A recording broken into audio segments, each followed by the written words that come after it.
Hej, teď můžeš. Já jsem se s Jardou seznámil ve výtahu. A můj kamarád teď za těch pár minut jsme si velice blízko. Pak tady máme Huněčka. Huněček je malá kofolka. Cíníš mi, ty nejsi důležitý. Jo, ty se chceš tulit. Jste strašně blízko. Nejsme. Je to malý ten výtah, kurva. To mě zase ve větším, vole. To bych hodíš, tak je dobré, jo. Ne, vole, větší nebyl na skladě, vole. Co teď? Já jsem věděl, vole, že s váma nemám nikam chodit, vole. A já jsem ti říkal, že nejdeme k Jardovi. Vůbec bych nevěřil. Čeho to slona? Já nevím, vole. Dědi, budeme hrát tichou poštu. Začala být vedro, ale. Se svykni. Tak proč se nedozepneš ty? A ještě můžu mikinu.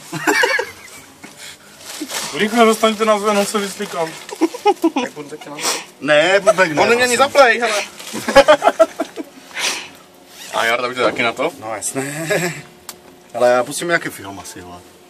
Nebo ducha. Ducha ne? A já jsem si chtěl ještě osprchovat, vole. Všecko, jako, tak já nevím. Ještě se té mamky nespachoval. Že jsem musel znovu. Po takovém heroickém výkonu. Ale vidíš, aspoň barák se nevidí jako vole. Já kdybych tady nepřijel jednou za týden. Nemají žádnou srandu tady. Ježiš, já nechci, ty. Vidíš, policajti, teď požárníci, vole. On teď zoufaloví, a restartuje server.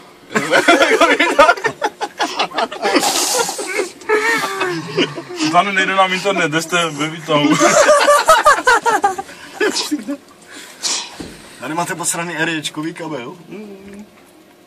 Zkoušeli jste to vypnout a zapnout? Moje rada obvyklá. Jo. Proč to není to nahoru vypnout, zapnout?